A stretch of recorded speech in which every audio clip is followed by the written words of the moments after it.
하나님 말씀 보겠습니다. 오늘 하나님께서 우리에게 주시는 말씀 누가복음 12장 42절로 48절까지의 말씀입니다.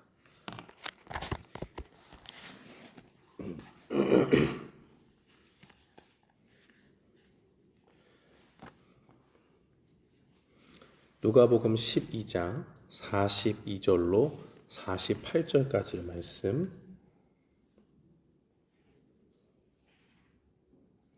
우리 다 찾으신 줄 알고 함께 봉독하겠습니다.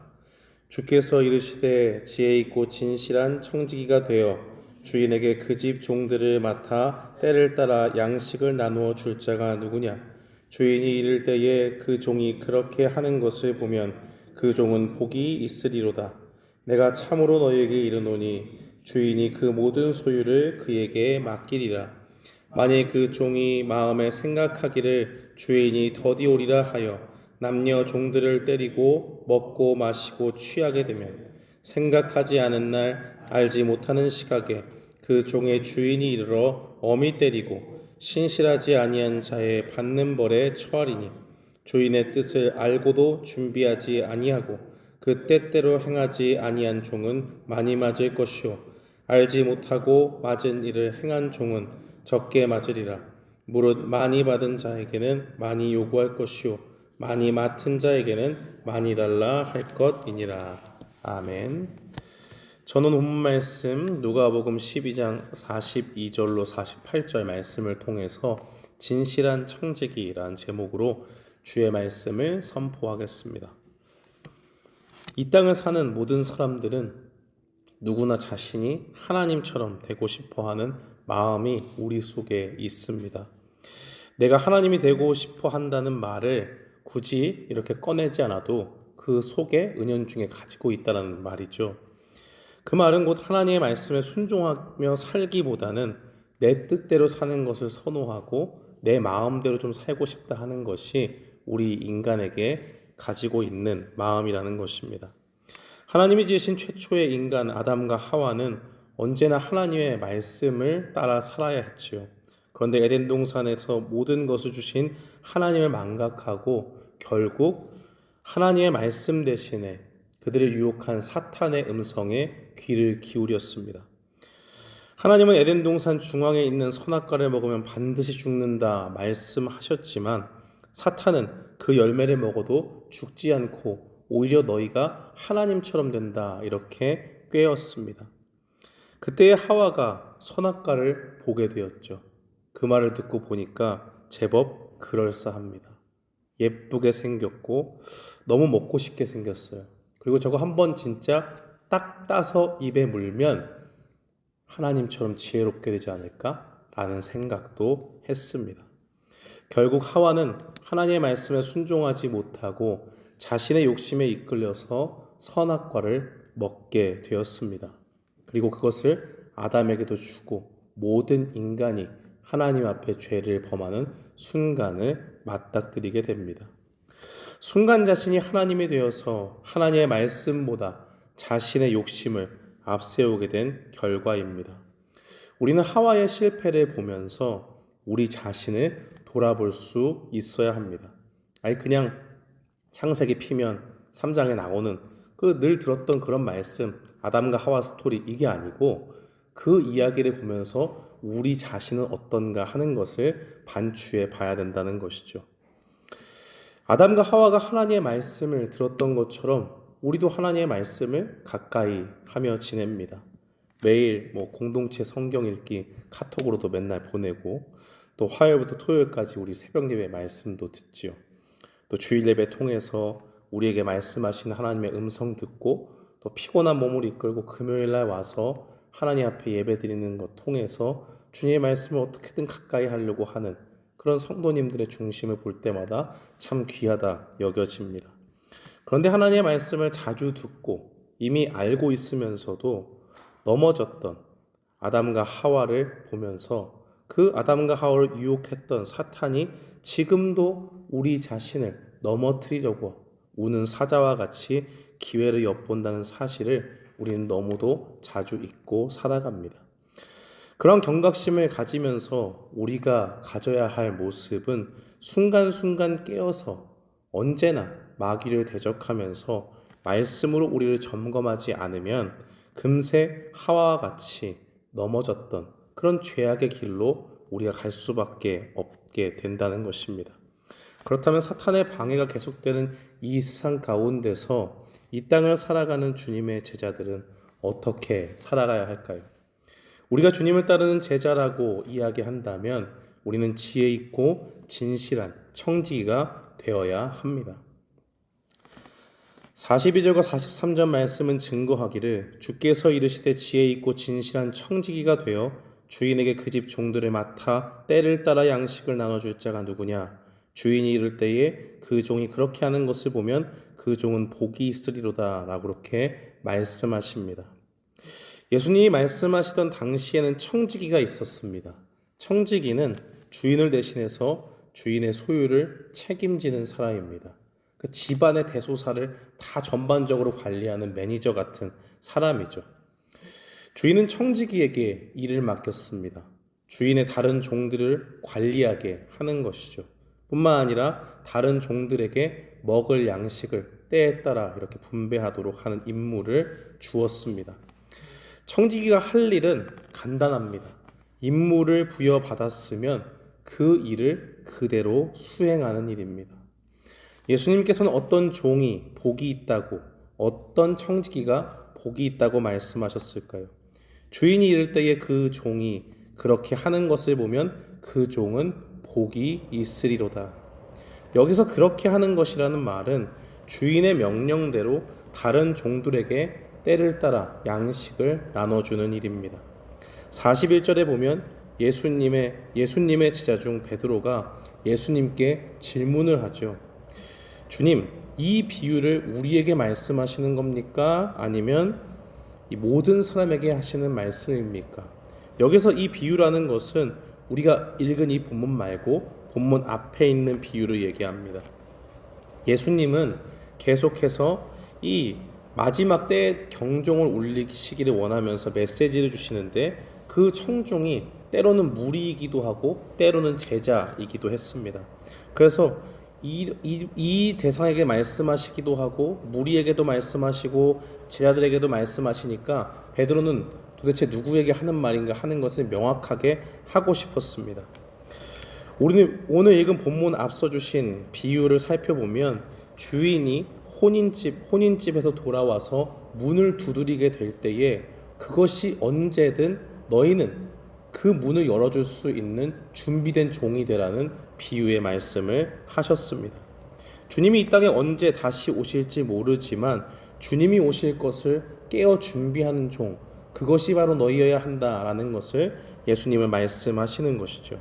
그런데 베드로는 깨어 있으라는 그 비유가 제자들에게 하신 것인지 아니면 많은 사람들이 모인 가운데 있는 이 무리 모든 사람에게 적용되는 말인지 알지 못했습니다. 그래서 질문한 것이죠.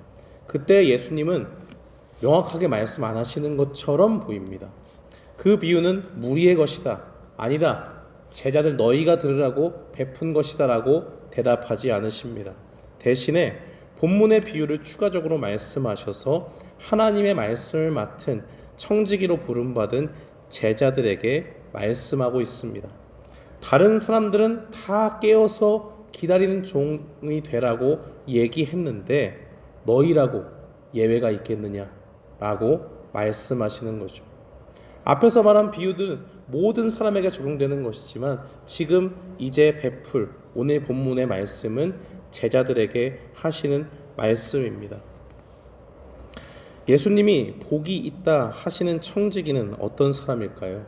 그것은 주님이 다시 오실 그때까지 깨어 있는 사람입니다. 무리만 깨어 있어서는 안 되고 주님의 말씀을 맡은 하나님의 제자들도 깨어서 주님 앞에 언제나 준비된 하나님의 종이 되어야 한다는 것입니다.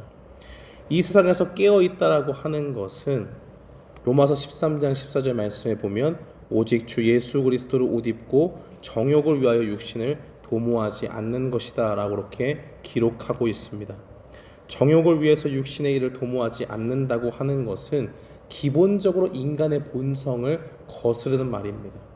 우리는 우리의 본성에 이끌리고 우리가 좋아하고 선호하는 것을 쫓아서 자기 욕심을 쫓아 사는 사람들입니다. 내가 좋아하는 거 하고 싶지, 내가 싫어하는 것 하고 싶은 사람이 어디 있어요? 내가 선호하는 걸 고르지 내가 선호하지 않는 것을 고르는 사람은 없습니다. 그렇기 때문에 우리가 이 세상 가운데 하나님의 은혜의 개입이 없이 그저 그렇게 살아간다고 하는 것은 우리는 기본적으로 타락한 존재들이기 때문에 언제나 죄악의 길을 선호하고 그것을 쫓아 나간다는 것입니다. 그런데 이 세상에서 깨어 있으라 라고 하는 주님의 말씀은 바로 그것을 거슬려서 육신의 일을 도모하지 말라고 하는 것입니다. 세상 사람들이 죄를 사랑하는 모습처럼 그것을 그대로 본받아 살지 말라는 뜻입니다. 어떤 사람이 그렇게 살 수 있을까요? 악하고 더러운 죄가 주는 즐거움보다 하나님이 주시는 영원한 기쁨과 구원의 영광이 더 크고 가치 있다라고 확신하는 사람만 그렇게 살아갈 수 있습니다. 히브리서 4장 25절과 26절은 모세에 대한 이야기를 합니다. 모세는 애굽의 왕자의 호칭을 거부했습니다. 왕자의 호칭을 부여받는다고 하는 것은 왕궁에서 편안한 삶을 살아가고 내가 원하는 것은 무엇이든 얻을 수 있는 그런 삶을 이야기하죠. 그런데 모세는 그것을 거절합니다. 대신에 모세는 선택하죠. 하나님의 백성들과 고난받는 것을 선택합니다. 이유는 간단하죠. 주님을 위해서 고난받을 때 하나님께서 애굽에서 누릴 수 있는 모든 복과 그 금은 보화보다도 더 크고 좋은 상 주신다 하는 것을 믿었기 때문입니다. 사랑하는 성도 여러분, 이 세상이 주는 죄악의 즐거움은 아주 잠깐입니다. 그것은 진정한 기쁨의 모조품, 가짜기 때문에 안개와 같이 사라지고 맙니다. 그러나 하나님이 주시는 영원한 영광의 면류관, 영생의 복락은 누가 뺏어갈 수도 없고 하나님이 한 번 주시기로 작정했으면 그것은 그 약속 그대로 우리에게 반드시 주어지는 것입니다. 그렇기 때문에 신실하신 하나님께서 우리를 구원하시고 주님을 위해서 이 땅의 모든 것 포기하고 살아간다면 주님이 반드시 그것에 상응하는 상을 우리에게 베풀어 주실 줄 믿습니다. 그러므로 우리는 이 세상이 주는 헛된 즐거움을 다 버리고 주님이 주실 영원한 상 바라보며 날마다 하나님 앞에 깨어있기를 힘쓰는 주님의 제자들이 되어야 할 줄 믿습니다. 또한 예수님은 42절에서 주님이 오실 때까지 깨어있는 청지기를 가리켜서 지혜 있는 청지기라고 이야기하죠. 하나님의 말씀은 세상에 지식이 많고 박사학위를 받고 했다고 해서 지혜 있다라고 이야기하지 않습니다. 오히려 배움은 좀 짧아도 세상에서 자랑할 거리는 좀 없어도 하나님을 경외하고 주님의 말씀에 순종하는 사람을 지혜롭다라고 그렇게 이야기합니다. 그래서 잠언 9장 10절 말씀은 여호와를 경외하는 것이 지혜의 근본이다라고 그렇게 말씀했습니다. 예수님께서는 마태복음 7장에서 나더러 주여 주여 하는 자마다 다 천국에 들어갈 것이 아니다라고 말씀하셨습니다. 다만 반석 위에 집을 지은 사람과 같이 주님의 말씀을 듣고 행하는 자만이 천국에 들어간다라고 그렇게 말씀합니다. 우리 중에 누가 천국에 들어가고 싶지 않을까요? 우리는 다 천국에 들어가고 싶습니다. 주님이 계신 곳, 우리의 눈물이 씻겨지고 영원한 기쁨과 찬양과 예배 속에서 주님이 주시는 평안을 풍성하게 누리는 그 천국 가고 싶다라는 마음이 우리 속에 있습니다. 그러나 우리 속에 있는 고민은 언제나 이 마음의 원함만큼 우리의 행동이 뒤따라주지 않는 데 있습니다. 주님 앞에 주님 뜻대로 살고 싶다고 고백을 했어도 여전히 언제나 실패하고 또다시 죄악 가운데로 나아가는 우리의 모습을 보게 되는 것입니다. 그럴 때 우리는 좌절하거나 절망해서는 안 됩니다. 바로 그 가운데서 하나님께서 실패하고 넘어진 자들을 붙잡아 일으켜 주시기 때문입니다. 그 하나님께서 우리의 연약함을 그대로 아시고 우리의 있는 모습 그대로를 받아 주십니다. 어떤 사람은 이렇게 생각할 수 있어요.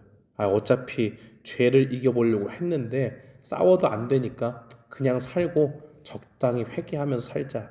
이런 마음은 하나님께 죄를 짓는 일입니다. 하나님의 호의를 더럽히는 일이기 때문입니다.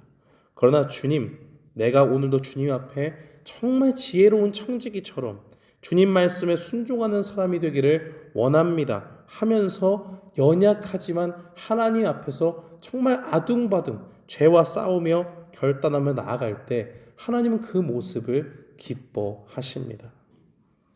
그럼에도 불구하고 우리가 연약해서 넘어지게 될 때에는 주님이 또 좋은 은혜의 길을 우리에게 열어두셨습니다.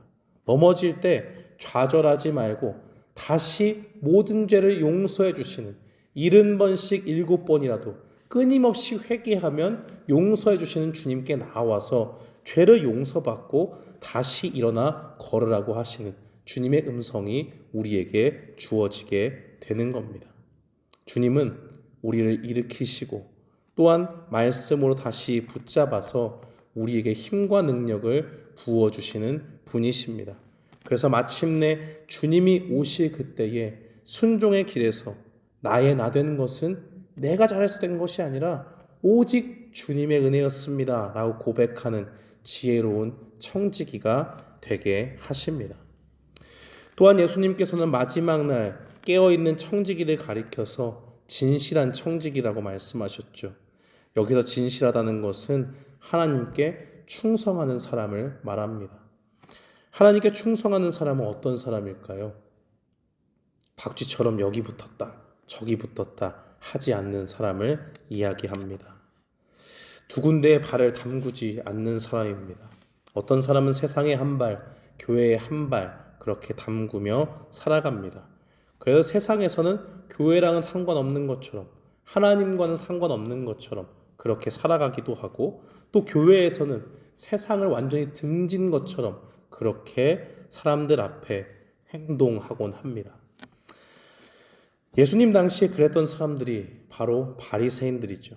바리새인들은 외식에 능했습니다. 다른 사람들이 보기에는 하나님을 잘 믿는 신실한 사람처럼 그렇게 행동했습니다. 그런데 예수님께서는 그 마음의 중심을 아시는 분이십니다. 그래서 바리새인들을 향해서 입술로는 나를 공경하되 마음은 내게서 멀도다 라고 그렇게 말씀하십니다.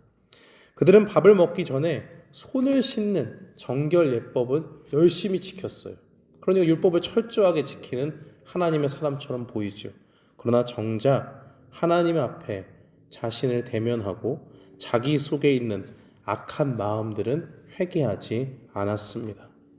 그러면서 자신들은 의롭다고 생각하고 남들은 정죄했기 때문에 예수님께서는 그들의 악한 정체가 하나님 앞에 결국에는 드러날 것이다 라고 그렇게 말씀하셨습니다. 그러나 주님 앞에 진실한 사람은 범죄의 유혹이 있는 그 순간에도 하나님이 앞에 계신 것처럼 죄를 피하고 죄 짓기를 두려워하는 사람입니다. 이집트의 군대 장관 보디발에게 청지기가 있었습니다. 그 집안의 모든 것을 관리하는 요셉이 있었죠. 근데 요셉은 하나님 앞에 신실하게 살았던 사람입니다. 보디발의 아내가 자신을 유혹하고 동침하려고 할 때에 자신은 하나님 앞에서 죄를 지을 수 없다. 내가 주님 앞에 이 큰 악을 행하여 득죄할 수 없다라고 그렇게 고백했던 사람입니다. 자신을 유혹하는 보디발의 아내와 자신뿐인 그 순간에 그 누구도 없어요. 죄 짓고 툴툴 털고 일어나면 모를 수도 있죠. 그러나 죄 짓는 길을 버리고 오직 하나님 앞에 충성한 것입니다. 죄를 짓기 위해 요셉을 유혹한 보디발의 아내에게는 하나님이 보이지 않습니다.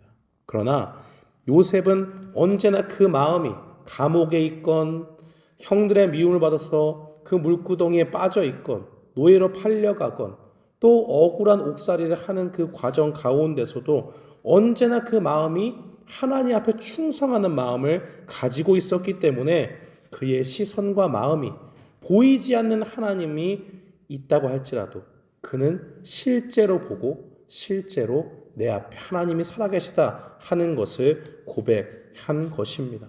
바로 그러한 충성이 요셉으로 하여금 죄악의 자리에서 하나님 앞에 내가 어떻게 이 큰 죄를 짓습니까? 라고 그렇게 고백하게 만든 것입니다.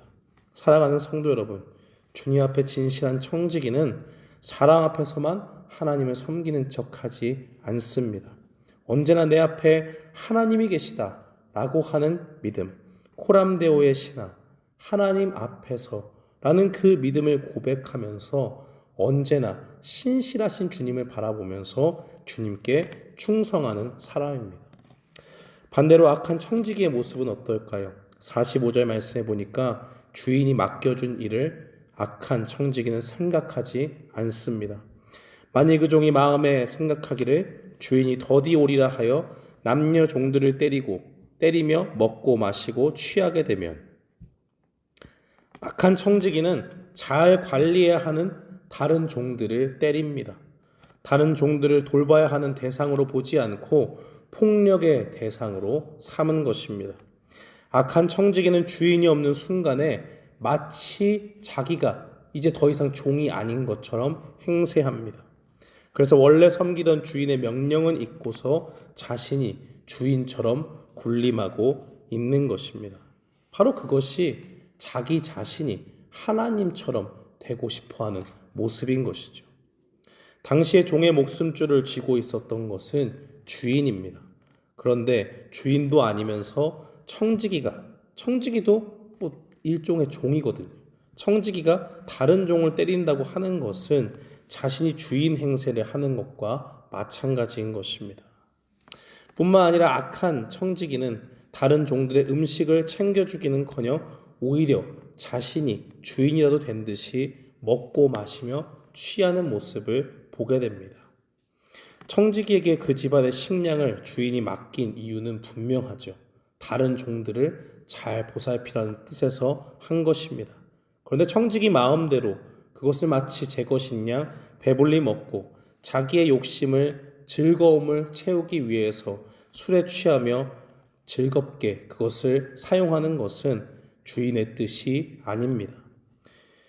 이렇게 자기의 욕심을 따라 살고 우리의 주인 되시는 하나님이 맡겨주신 것을 우선순위의 뒤로 미루는 것, 그것이 바로 악한 청지기의 모습인 것입니다.